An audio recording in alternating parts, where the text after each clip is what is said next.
할렐루야. 할렐루야.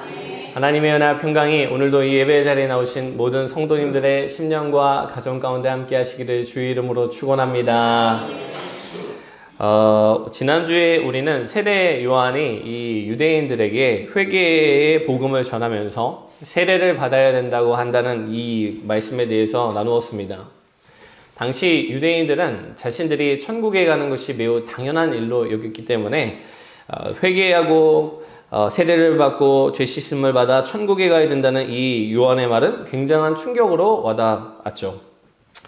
당시 유대인들이 믿었던 얘기 중에 어떠한 얘기가 있었냐면, 이 유대인들이 굉장히 이제 자기들이 천국에 간다는 것에 대한 자신감이 있었거든요. 그래서 어떠한 이야기도 있었냐면, 예를 들어서 영혼이 죽었는데 잘못 길을 들어가지고 지옥으로 가게 된 거예요. 그런데 그 지옥의 입구에 아브라함이 기다리고 있다가 할례받은 유대인이 지나가면 너 거기 아니라고 하면서 천국으로 인도해 준다.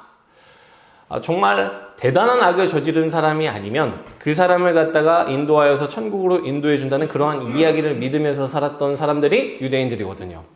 한마디로 그러한 굉장한 자신감을 가지고 천국을 가는 것을 당연하게 여기면서 신앙생활을 했는데, 그러한 사람들에게 가슴을 꿰뚫는 회개의 복음을 전하자 그 설교가, 그 말씀이 사람들의 마음을 울리게 되고, 내가 유대인이라서 천국에 가는 것이 아니지, 내가 회개해야지, 하나님 앞에 바로 서야지 하면서 많은 사람들이 내 죄를 용서해 주십시오, 내 죄를 씻어 주십시오 간구하면서 세례를 받게 되었던 것이 지난주에 어떤 말씀의 상황이었다라는 거예요.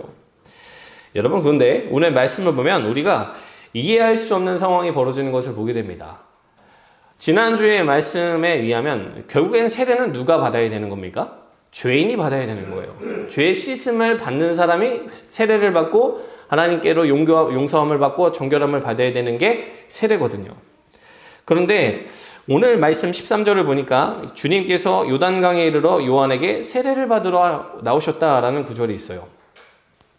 여러분, 분명히 세례는 죄인이 받아야 되는데 그 세례 받아야 되는 자리에 영원 전부터 하나님과 함께 계셨고 아무런 죄도 없으시고 흠도 없으시고 악도 없으신 하나님의 아들 예수 그리스도가 서셨다라는 거예요. 이해할 수가 없는 일이죠. 그리고 요한도 그 모습을 보고 굉장히 당황합니다. 여러분, 요한이 어떤 사람이죠? 요한이 나는 그 오실 분의 길을 예비하기 위해서 이 사역을 한다고 얘기했던 사람이거든요. 이 사람들이 예수님의 그 말씀을 받아들여서 그 마음밭이 부드러워진 상태에서 주님이 사역을 하시기 위해 자신의 삶을 던졌던 사람이 세례 요한이란 말이에요. 여러분, 동시에 이 세례 요한은요, 그 예수님과 자기 자신 사이에 이 메꿀 수 없는 차이가 있다는 것을 분명히 깨달으면서 사역했던 사람입니다. 그래서 지난주에 저희가 읽었던 11절 말씀을 보면 요한이 뭐라고 고백을 하냐면, 내 뒤에 오시는 이는 나보다 능력이 많으시니 나는 그의 신을 들기도 감당하지 못하겠노라. 그는 성령과 불로 너희에게 세례를 베푸실 것이요 라고 얘기를 하거든요. 주님은 나보다 능력이 비교할 수 없이 많으시고 나는 그분의 신을 들기에도 감당할 수 없는, 나는 그분에 비해서 미천한 존재입니다 라고 고백했던 것이 요한이었다라는 거예요. 한마디로 요한은 이 예수님이 하나님의 아들이시고 거룩하신 분이시고 메시아라는 사실을 분명하게 인지하고 있었다. 그런데 그러한 주님께서 지금 갑자기 그 눈물로 회개하면서 내 죄를 씻어달라고 하는 죄인들의 자리에 동일하게 서셔서 동일하게 그 죄 사함을 받는 세례 받는 줄에 서셨다라는 거예요. 그래서 너무나 당황한 나머지 14절에서 요한은 이렇게 고백을 합니다. 요한이 말려 이르되 내가 당신에게서 세례를 받아야 할 터인데 당신이 내게로 오시나이까. 요한이 말한 거죠. 주님, 제가 주님에게 세례를 받아야 되는데 어째서 주님이 저에게 세례를 받으러 오십니까? 특별히 지금 요한이 그 주님을 말렸다라고 하는 이 부분은요, 그 원어로 보면 미완료 시제로 되어 있어요. 한두 번 말린 게 아니라 주님, 저는 절대 못합니다. 저는 할 수 없습니다. 제가 감히 어떻게 주님께 세례를 드릴 수가 있습니까? 이거는 맞지 않는 일입니다. 반복적으로 거절했다는 것을 얘기한다라는 거예요. 요한은 지금 그 위롭고 거룩하신 주님 앞에서 감히 내가 세례를 준다는 생각 자체를 하지 못했던 것입니다. 여러분, 성경 말씀을 보면요, 예수님이 어떠한 분입니까? 요한일서 3장 5절에는 이렇게 기록되어 있습니다. 그가 우리 죄를 없애려고 나타나신 것을 너희가 아나니 그에게는 죄가 없느니라. 우리 주님은 죄가 없으신 분이라는 거예요.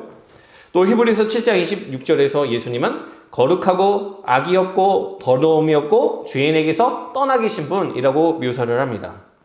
한마디로 우리 주님은 이 세상의 악과 더러움과 완전히 구별되신 위롭고 선하신 주님이시라는 거예요. 그런데 오늘 말씀에서 주님은 요한을 설득하시면서 결국에는 세례를 받고 마십니다. 15절 말씀을 보면 예수께서 대답하여 이르시되 이제 허락하라. 우리가 이와 같이 하여 모든 위를 이루는 것이 합당하니라 하시니 이에 요한이 허락하는지라. 내가 이렇게 하는 것이 모든 위를 이루는 것에 합당하다고 말씀을 하십니다. 여기에서 모든 위라는 것은요, 단순히 어떤 도덕적이고 선한 일을 말하는 것이 아니라 하나님의 뜻에 합당하게 행하는 것을 의미합니다. 다시 말해서 지금 예수님은 내가 지금 죄인들의 줄에 서서 죄인들 중에 하나처럼 세례를 받고 죄인의 무리와 같이 이렇게 세례를 받는 것이 하나님이 계획하신 일이고 원하신 일이다, 이렇게 얘기를 하셨다라는 거예요. 여러분, 예수님께서 이렇게 말씀하신 이유는요, 주님이 이렇게 죄인의 무리 안에 들어가서 죄인 중에 하나가 되시는 것이 하나님이 영원 전부터 계획하신 구원의 방법이었기 때문에 그렇습니다. 실제로 이사야서 53장 11절과 12절 말씀을 보면 선지자 이사야는 장차 오실 주님께서 자기 죄악의 백성을 친히 담당하시고 범죄자 중에 하나로 헤아림을 받을 것이라고 얘기를 했거든요. 여러분, 범죄자 중에 하나로 헤아림을 받으며 죄악을 친히 담당하시는 것이 하나님이 오래전부터 뜻하신 일이었다라는 거예요. 그래서 주님은 그 하나님의 뜻대로 그것을 온전하게 이루시기 위해서 그 죄인들처럼 세례를 받으시고 죄인들과 자신을 동일시하셨다라는 것입니다. 마침내 그리고 죄인들과 자기를 동일시하셨던 주님은 십자가에 달리셔서 죄인들의 죄를 대신하여 감당하여 죽기까지 하시는 그런 일을 감당하셨죠. 여러분, 한마디로 세례는요, 예수님의 세례는 단순하게 그분의 겸손함을 드러내는 장면이 아니라 그분이 십자가로 향하는 첫걸음을 의미했다라는 거예요. 아무런 죄도 허물도 없으신 주님이 세례를 받으심으로써 사실 우리에게 그렇게 말씀하신 것입니다. 죄인들아, 내가 너희들의 곁에 왔다고. 하늘 보좌를 버리고 너희를 건전하기 위해서 내가 이 자리에 왔다고. 내가 너희를 대신하여 십자가에 달릴 것이고 너희를 죄 가운데 건져낼 것이다. 두려워하지 말아라. 여러분, 사람들은 몰랐지만 사실 주님의 세례에는 그러한 의미가 있었다라는 것입니다. 여러분, 오늘 말씀을 통해서 우리가 첫 번째로 기억해야 될 사실이 있습니다. 어쩌면요, 오늘 예배를 드리고 있는 저와 여러분은 오늘 본문에 유대인들과 사실 비슷한 모습이 많습니다. 하나님의 자녀, 하나님의 백성이라는 생각을 가지고 살아요. 그런데 내 안에 그 하나님의 자녀라고 불리기에는 어울리지 않는 미약한 모습, 죄악된 모습, 허물 가득한 모습이 있다라는 거예요. 그래서 그것이 잘 안 되어서 우리의 마음 한켠에는 좌절감이 존재하고 반복되는 실패와 연약함으로 말미암아 괴로워하고 있는 것이 사실은 우리인데, 여러분, 그때 기억해야 될 것이 무엇인가? 2000년 전에 그 죄인들의 자리에 서셔서 죄인들 옆에서 그들의 죄를 대신 짊어지셨던 주님이 오늘 저와 여러분의 곁에 서셔서 동일한 일을 행하고 계신다는 사실을 기억하시길 주의 이름으로 축원합니다. 여러분, 주님이 여러분을 긍휼히 여기시고 우리를 불쌍히 여기셔서 우리의 곁에 서셔서 우리의 죄의 짐을 대신 짊어지는 일을 어제나 오늘이나 영원토록 동일하게 행하신다는 사실을 기억하시기를 주의 이름으로 다시 한번 축원합니다. 여러분, 두 번째로 본문을 통해서 우리가 깨달아야 되는 것은 우리가 순종의 자리에 나아갈 때 그곳에서 하나님을 더욱더 깊이 경험하게 된다는 것입니다. 오늘 본문에서 예수님은 세례를 받으시죠. 그것이 아버지의 뜻이었기 때문에 세례를 받으신 것입니다. 사실 우리는 이 예수님이 죄인들의 자리에 서셔서 죄인들과 같이 여기심을 받았다, 이러한 말씀에 대해서 사실 별반 감흥 없이 지나가긴 하지만 이것은 위롭고 선하신 주님에게 있어서 굉장히 어려운 일이었을 것입니다. 제가 예전에 아버지가 강원도 횡성에서 목회를 하셨을 때 아버지가 아주 자주 하셨던 일 중에 하나가 뭐였냐면, 이제 이렇게 차를 타고 지나가다가 그때 당시가 90년대 초중반이었거든요. 그러다 보니까 아직 길거리에서 이렇게 노숙하시는 분들이 많았어요. 그러면 상태를 보고서 너무 이제 안 되겠다 싶은 사람들은 그대로 그냥 차에 태워가지고 그 차에 가족들이 타고 있건 말건 상관이 없어요. 자리 좀 피해와라, 뒤로 가라 한 다음에 그냥 그 자리에 태워 가시고 오시는 거예요. 그러면 차에 타는 순간에 이제 난생 처음 받는 이제 냄새를 맡게 되는 거죠. 그리고서 그분을 모시고 이제 화장실로 딱 들어가면 한 발짝 한 발짝 이렇게 내디딜 때마다 뭐가 이렇게 후두둑 떨어집니다. 여러분, 제가 어린 마음에 아버지가 좀 안 데려오셨으면 좋겠다. 막 이제 괴로운 거예요. 그때 당시 그 제 어린 심정으로는 그게 힘들더라고요. 여러분, 근데 보세요. 오늘 본문에서 거룩하고 위로우신 주님이 과연 그 죄인들 가운데 서셨을 때 그분이 느끼셨던 것은 단순히 악취가 나는 수준이 아니셨을 것입니다. 그 사람들의 악한 생각, 악한 중심, 그 마음 가운데 하나님을 사랑하지 않는 그 악한 그 중심들을 모두 읽으시면서 마음 가운데 감당할 수 없는 큰 고통을 경험하셨을 것입니다. 그런데도 말씀을 보면 주님은 그러한 일에 기쁨으로 순종하시면서 묵묵히 감당하시더라. 그랬더니 어떠한 일이 벌어지냐면 오늘 말씀은 두 가지 일이 벌어졌다고 기록하는데 첫 번째는 성령이 비둘기같이 임하셨다라고 기록을 하고 있습니다. 16절 말씀 우리 합독합니다. 시작.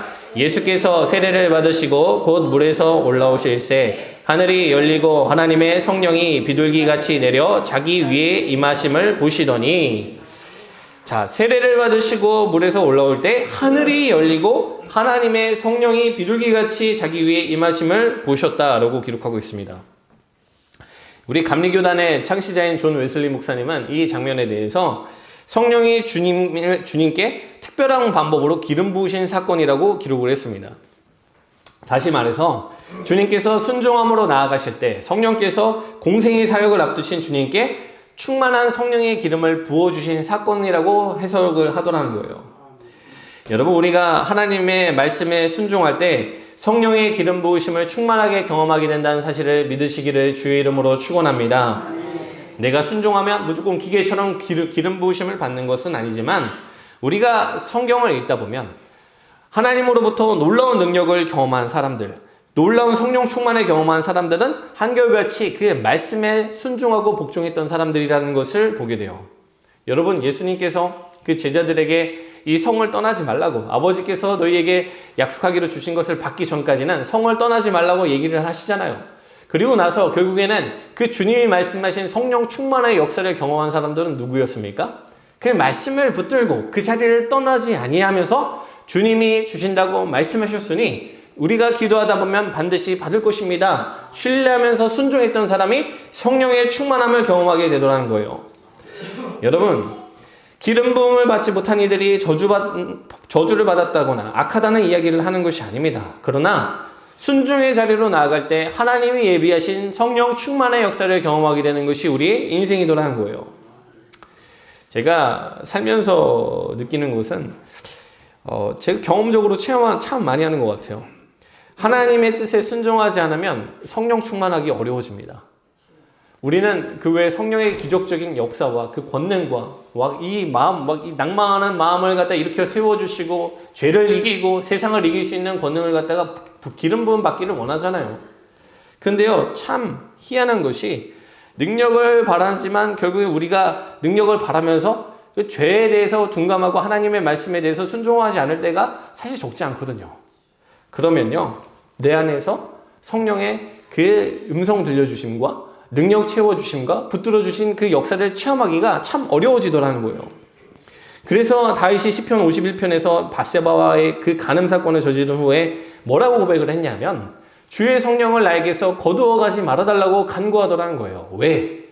다윗은 지금까지 굉장히 그 성령의 음성에 인도하심에 민감하게 평생을 살아왔던 사람인데 내가 악한 죄를 짓고 나니까 그분의 음성이, 그분의 섬세하신 인도하심이 어느 순간부터 체험되지 않는 것을 경험하게 되었다라는 거예요. 여러분, 간절히 바라기는 저와 여러분이 하나님의 뜻에 민감하게 순종하고 반응하는 주의 자녀들 되시기를 주의 이름으로 축원합니다. 여러분, 거기에 대해서 우리가 이 순종할 때 누리게 되는 하나의 또 그 영적인 유익이 있어요. 그것이 무엇이냐면 우리가 순종하면서 나아갈 때 하나님이 우리를 얼마나 사랑하시는지 그것을 순종의 자리로 나아갈 때 체험하고 경험하게 된다는 거예요. 오늘 말씀 17절 말씀 우리 합독합니다. 시작. 하늘로부터 소리가 있어 이는 내 사랑하는 아들이요 내 기뻐하는 자라 하시니라. 아멘. 자, 주님이 세례를 받고 나오시는 순간에 하늘로부터 소리가 있어서 말씀하시되 이는 내 사랑하는 아들이요 내가 기뻐하는 자라 라고 말씀이 들렸다고 합니다. 여러분, 우리가 알아야 될 것은 주님이 이 순종을 하시기 전에도 주님은 사랑받는 하나님의 아들이셨습니다.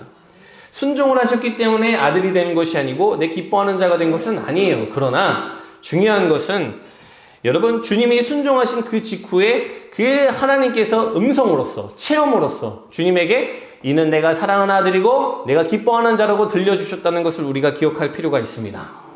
뭘 말하는 거예요? 순종할 때 하나님이 나를 기뻐하신다는 것을 지식이 아니라, 정보가 아니라 경험으로, 체험으로 우리가 겪게 된다는 거예요.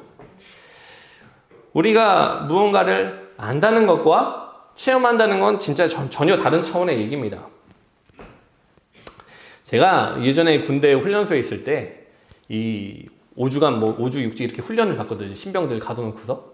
근데 이제 다들 이제 군대 이제 훈련소에 집어넣으면 효자가 됩니다. 집을 그리워하기 시작하죠. 생전 집에 안 들어왔던 놈들이 엄마 아빠 뭐 챙겨주지도 않고 막 그랬던 인간들이 다 갑자기 효자가 되어가지고 이불을 이렇게 뒤집어 쓰고 엄마가 보고 싶어요 막 울고 있고 그렇습니다.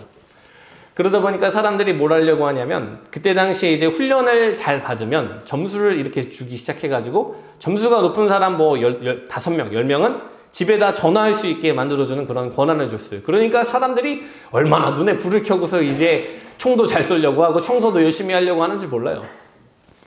여러분, 부모님이 날 사랑한다는 거 모릅니까? 다 압니다. 내가 전화를 해도 부모님이 나한테 할 말은 사랑한다, 기도하고 있다, 걱정하고 있다, 몸 조심해라. 무슨 말을 할지 뻔하게 알고 있어요. 여러분, 그 부모가 나에 대해서 어떠한 마음을 가지고 있는지도 안다고요. 그런데 희한하죠? 그래도 전화가 하고 싶어요? 그래도 어머니, 아버지의 목소리를 듣고 싶어요. 왜? 부모님이 나를 사랑한다는 것을 아는 것과 내가 그 사랑하는 부모님의 입으로부터 내가 너를 사랑하고 있다고, 기도하고 있다고, 걱정하지 말라고 음성으로서 듣는 것은 전혀 다른 차원의 문제이기 때문에 그렇다는 거예요. 들으면 눈물이 나고, 들으면 마음에 위로가 생기고, 들으면 다시금 견딜 수 있는 힘이 생깁니다. 여러분, 그것이 체험의 힘이고 경험의 힘이더라는 거예요. 여러분, 오늘 우리가 이 죄 많고 유혹 많은 세상을 살아갈 때 우리에게 필요한 것은 단순한 지식이나 정보가 아닙니다. 우리에게 진정으로 필요한 것은 살아있는 하나님을 체험하고 경험하는 일임을 믿으시길 주의 이름으로 축원합니다. 우리가 순종에 대해서 딱 얘기를 들으면요, 이것을 갖다 율법적으로 생각할 때가 많아요. 너무 이걸 짐으로 생각한단 말이에요. 아이고, 이걸 안 하면 뭐를 받겠구나, 이걸 안 하면 하나님이 나에게 벌을 주시겠구나. 그러나 오늘 말씀을 통해서 우리에게 하나님이 알려주시는 것은 뭐예요? 순종의 자리에서 하나님은 우리에게 성령 충만함도 부어주시고 하나님이 우리를 향해서 어떠한 마음을 가지고 계신지를 느끼게 해주시는 놀라운 은혜를 허락하고 계시다라는 거예요. 한마디로 순종은 부담의 자리가 아니라 하나님을 더 깊이 만나는 축복의 자리라는 것이죠. 그러므로 우리 사랑하는 성도 여러분, 저와 여러분의 심령 가운데 순종의 영성이 회복되는 은혜가 있으시기를 주의 이름으로 축원합니다. 우리의 마음 가운데 순종의 영성이 회복됨으로 인하여 하나님을 더욱더 깊이 체험하고 성령 충만함으로 채워지는 사람이 저와 여러분 되시기를 다시 한번 주의 이름으로 축원합니다.